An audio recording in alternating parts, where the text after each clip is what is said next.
अस्सलाम वालेकुम dear student, I hope you will be fine. आज हमारा टॉपिक है माइटोकॉन्ड्रिया। प्रीवियस लेक्चर में हमने साइटोप्लाज्मिक ऑर्गेनील्स के बारे में पढ़े थे, जो एंडोप्लाज्मिक रेटिकुलम, राइबोसोम्स वगैरह जो थे उसके बारे में हमने पढ़ा था।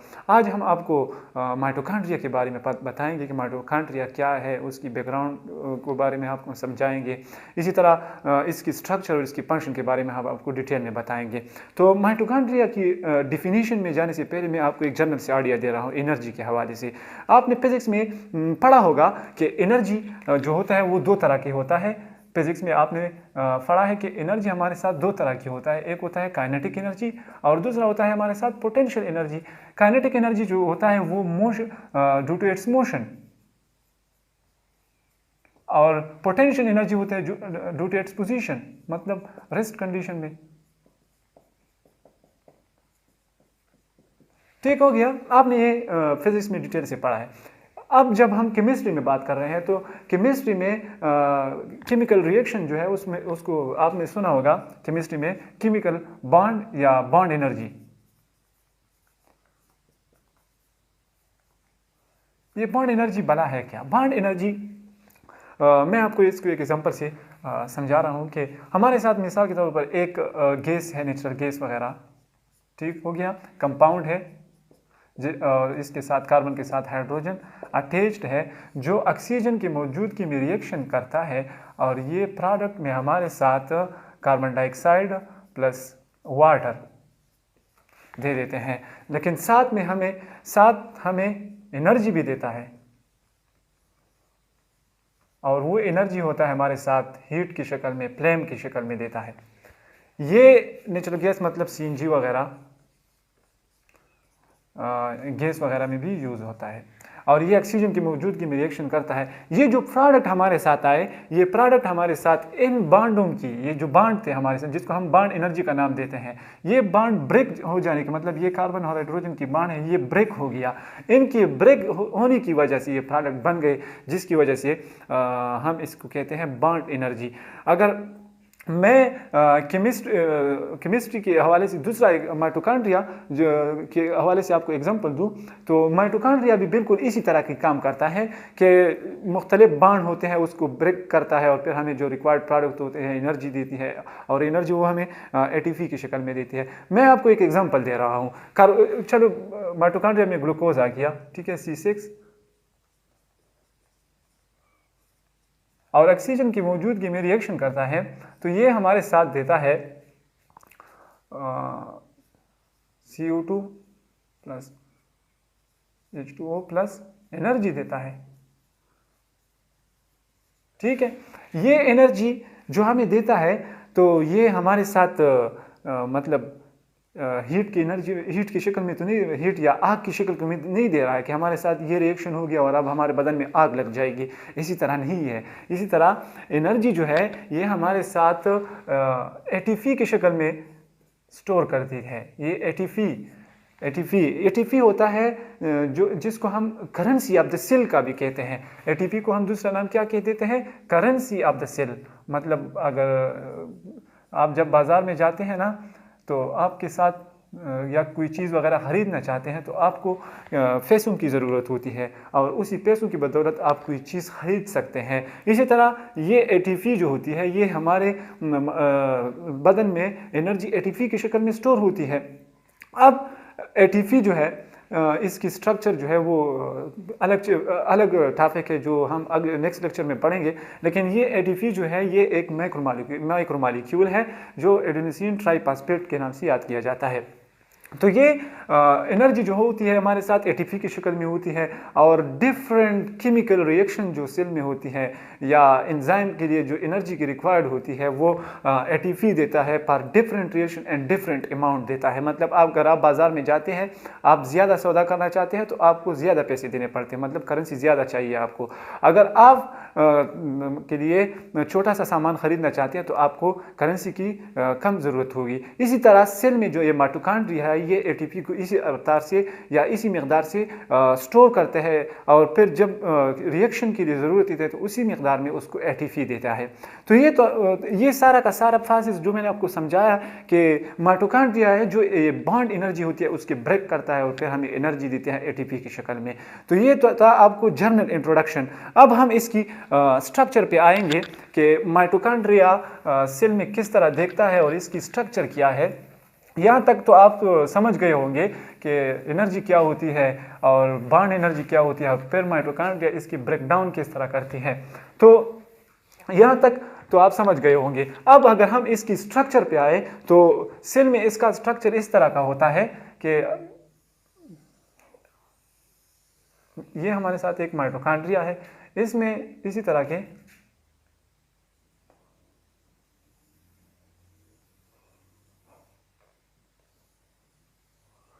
के एक इनफोल्डेड स्ट्रक्चर बना हुआ होता है।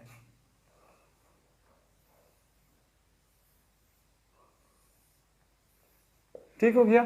ये हो गया हमारे साथ एक माइटोकॉन्ड्रिया हो गया।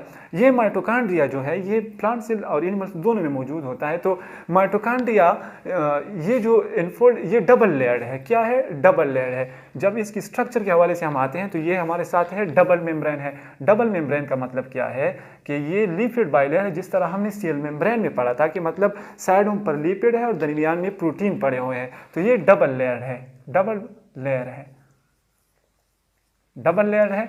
अच्छा, ये जो मतलब एक होता है इसके साथ, ये हमारे साथ है आउटर मेम्ब्रेन, ये इसका है आउटर मेम्ब्रेन, और ये जो है अंदर वाला इसको हम कहते हैं इनर मेम्ब्रेन।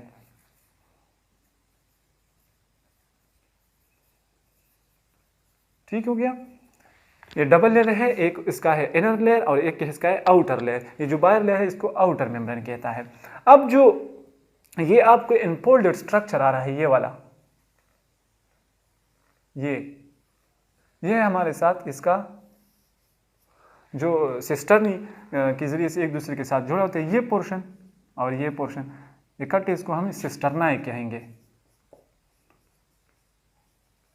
ठीक हो गया। अब इसमें एक छोटे छोटे से डाट नज़र आपको नज़र आएंगे जब आप इसकी डायग्रामेटिकली स्ट्रक्चर देंगे बुक में या माइक्रोस्कोप में। तो ये छोटे छोटे डाट नज़र जो आपको आ रहे हैं, ये इसको हम कहते हैं F1 पार्टिकल। ये F1 पार्टिकल और या F0 पोर्शन पर मुश्तमिल होता है जो सिस्टर्नाई में एम्बेडेड होते हैं, F0 पोर्शन। ठीक हो गया। अब इसकी फंक्शन के बारे में आएंगे, सब कुछ डिटेल में बताएं, पहले इसका स्ट्रक्चर आपको समझाते हैं।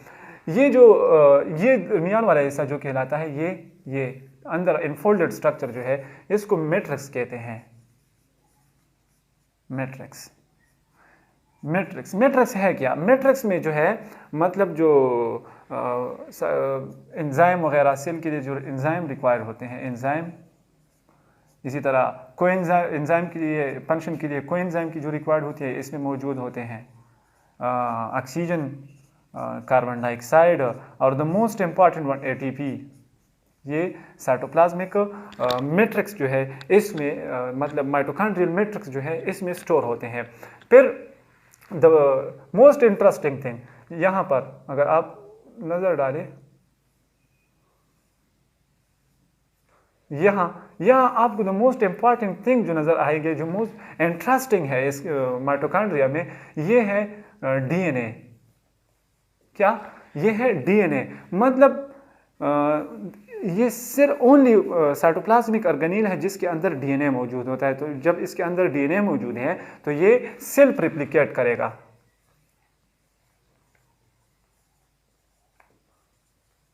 जो अपने आप को खुद रिप्लिकेट करेगा, मतलब इसकी खुद इसकी डिवीजन होगी।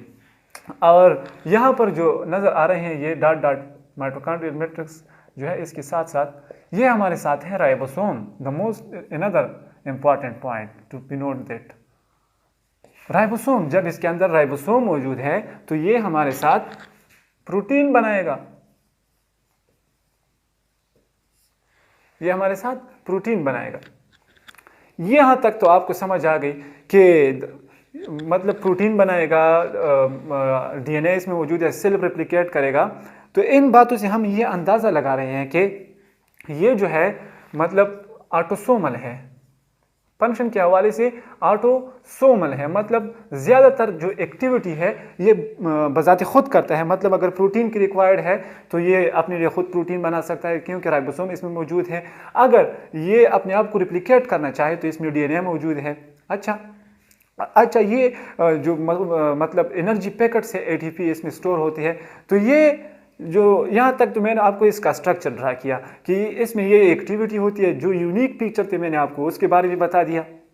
अच्छा जी, ये तो इसका स्ट्रक्चर हो गया। अब अगर हम इसकी फंक्शन पे आए कि इसकी फंक्शन किस तरह करता है और ये यूनिक चीज़ क्या है दूसरे सेल के हवाले से या दूसरे सेल ऑर्गेनेल्स के हवाले से, तो वो मैं आपको इसमें फंक्शन में क्लियर करूँगा। आपने एक ये ख्याल करना है कि जो कुछ हम पढ़ा रहे हैं तो इसको प्लीज़ तवज्जो से सुने, ताकि आप अगर जब कोई टेस्ट वगैरह में या मतलब ईटा वगैरह की तैयारी कर रहे हैं तो फिर आपको कोई मसला ना हो, बुक वगैरह भी अच्छी तरह से रीड आउट करो, कोई मसला वगैरह हो तो प्लीज़ कमेंट सेक्शन में हमें ज़रूर कीजिए। अच्छा, तो फंक्शन तो हो गए, सॉरी स्ट्रक्चर तो हो गया इसका। अब जब हम इसकी फंक्शन पे आए तो मैं एक छोटा सा डायग्राम इसका और ड्रा करूँगा। ठीक है, हो गया। ये इसमें माइटोकॉन्ड्रियल मैट्रिक्स की इंपॉर्टेंट स्ट्रक्चर है। इसी तरह जल्दी इसको मैं ड्रा करूँगा, आपको समझ आ गया होगा इसका स्ट्रक्चर। ये डीएनए हो गया, ठीक हो गया। तो एक तो होता है ये हमारे साथ डीएनए सिंथेसाइज करता है। क्या करता है? डीएनए इसमें मौजूद है सारी। एक होता है इसमें राइबोसोम्स, ठीक हो गया। और इसमें F1 पार्टिकल है, ये साइड वाले पे, इसको हम कहते हैं F1 पार्टिकल। अच्छा, ये हो गया माइटोकॉन्ड्रियल मैट्रिक्स।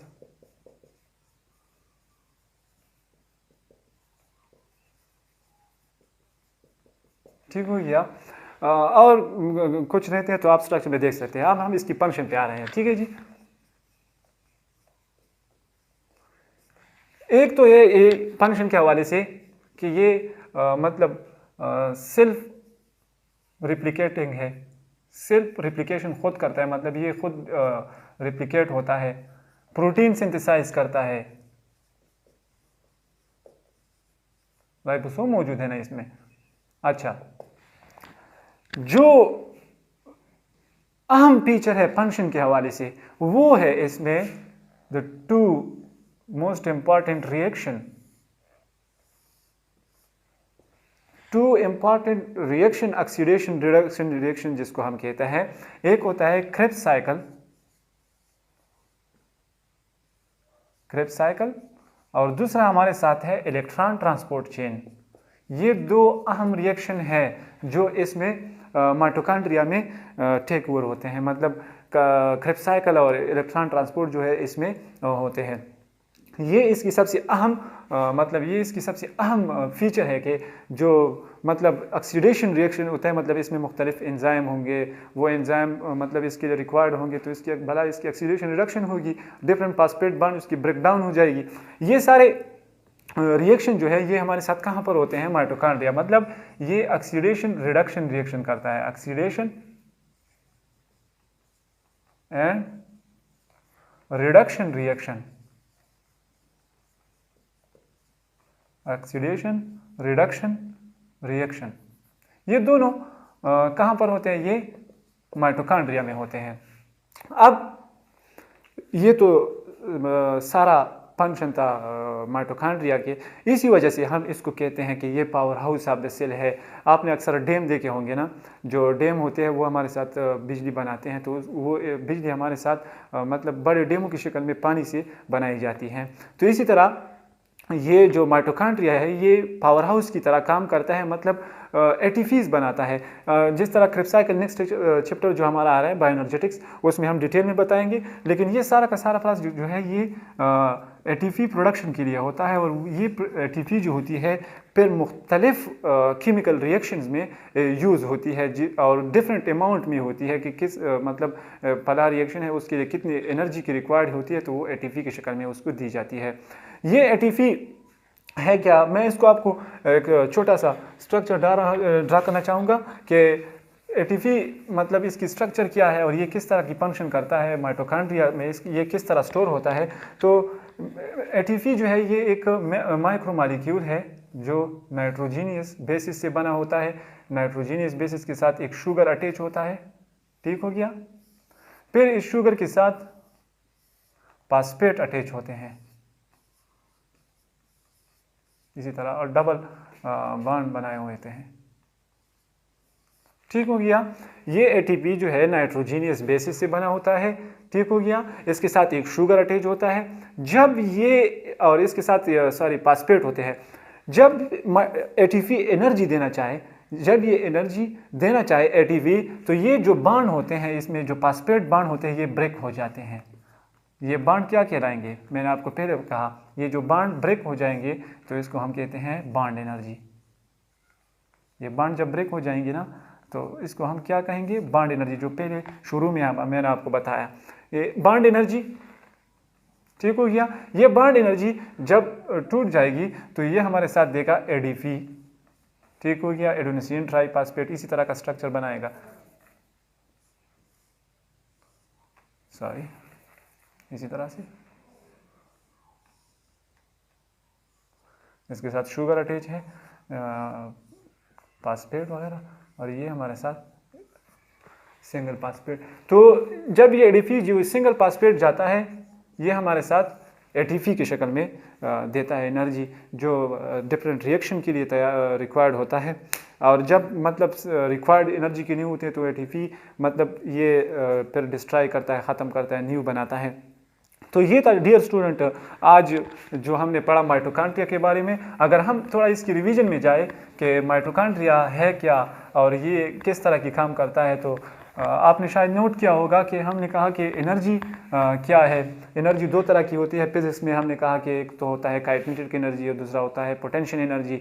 फिर हमने केमिस्ट्री के हवाले से आपको बताया कि एक बॉन्ड एनर्जी है। जो बॉन्ड एनर्जी होती है वो मतलब मुख्तलिफ बॉन्ड होते हैं वो ब्रेक हो जाती है और वो हमें फिर एनर्जी देती है, मुख्तलिफ शक्ल में देते हैं। हीट एनर्जी मतलब हीट की शक्ल में देते हैं, या मोशन जो करते हैं उसके हवाले से, या उसके लिए एनर्जी की रिक्वायर्ड होती है तो मुख्तलिफ फॉर्म में देती है। फिर हमने आपको माइटोकॉन्ड्रिया भी समझाया कि माइटोकॉन्ड्रिया भी इसी तरह की काम करता है, मुख्तलिफ बॉन्ड जो होते हैं उसको ब्रेक करते हैं और वह उन बॉन्ड की ब्रेक से जो एनर्जी मिलती है वो एटीपी की शक्ल में होती है। मैंने आपको फिर एक ग्लूकोज के एग्जांपल से समझाया कि ग्लूकोज मतलब हम खुराक खाते हैं, खुराक करते हैं मतलब एक बर्गर वगैरह खाते हैं कि फूड वगैरह लेते हैं और वो फूड जो है मतलब ग्लूकोज वगैरह की शक्ल में स्टोर होता है। फिर वहाँ उसकी मुख्तलिफ रिएक्शन होती है, जो रिएक्शन हो के वहाँ से हमें जो प्रोडक्ट मिल जाती है, मुख्तलिफ डिफरेंट प्रोडक्ट बन जाते हैं, उसके साथ एनर्जी मिल जाती है और वो एनर्जी जो है हमारे साथ एटीपी की शक्ल में आती है। फिर मैंने आपको ये भी कहा कि एटीपी को करेंसी ऑफ द सेल कहा जाता है, मतलब ये एटीपी छोटे छोटे पैकेट की शक्ल में स्टोर होता है और जब मुख्तलिफ सेल के लिए, इसके सेल में मुख्तलिफ केमिकल रिएक्शन के लिए, मतलब एंजाइमेटिक या हार्मोनल रिएक्शन के लिए या एंजाइमेटिक रिएक्शन के लिए इसकी ज़रूरत हो तो फिर वो एक पैकेट जो है एटीपी की वो उसको दे देती है, मतलब डिफरेंट अमाउंट में देती है। मैंने आपको बाज़ार के एग्जांपल से समझाया कि अगर आप बाज़ार जाएं और आप कोई चीज़ ख़रीदना चाहते हैं, आप मतलब ज़्यादा खर्चा करना चाहते हैं तो आपको ज़्यादा पैसों की ज़रूरत होगी, और आप खर्चा नहीं करना चाहते हैं, मामूली सा खर्चा करना चाहते हैं तो आपको फिर कम पैसों की ज़रूरत होगी। इसी तरह ये एनर्जी पैकेट जो होते हैं ना, ये एटीपी की शक्ल में स्टोर होते हैं और फिर डिफरेंट केमिकल रिएक्शन के लिए रिक्वायर्ड होती है। इसी तरह मैंने आपको फिर इसकी स्ट्रक्चर ड्रा किया कि इसमें जो यूनिक पिक्चर है ये मतलब इसमें डीएनए मौजूद है और ये डीएनए मुख्तलिफ मतलब सेल्फ रिप्लिकेशन करता है, राइबोसोम्स होते हैं। और इसी तरह इसकी फंक्शन आपको समझाया कि टू मोस्ट इंपॉर्टेंट प्रोसेस है जो इन बायोएनर्जेटिक में हम पढ़ेंगे कि एक होता है क्रेब्स साइकिल और दूसरा हमारे साथ है इलेक्ट्रॉन ट्रांसपोर्ट चेन, जो इंशाल्लाह हम आगे बायोएनर्जेटिक चैप्टर में डिटेल से आपको समझाएंगे। तो डियर स्टूडेंट, यहाँ तक उम्मीद है आपको समझ आ गया होगा। अगर आपको इसके हवाले से, इस टॉपिक के हवाले से किसी भी जगह पर कोई मसला है तो प्लीज़ मुझे कमेंट सेक्शन में ज़रूर कीजिएगा, ठीक है।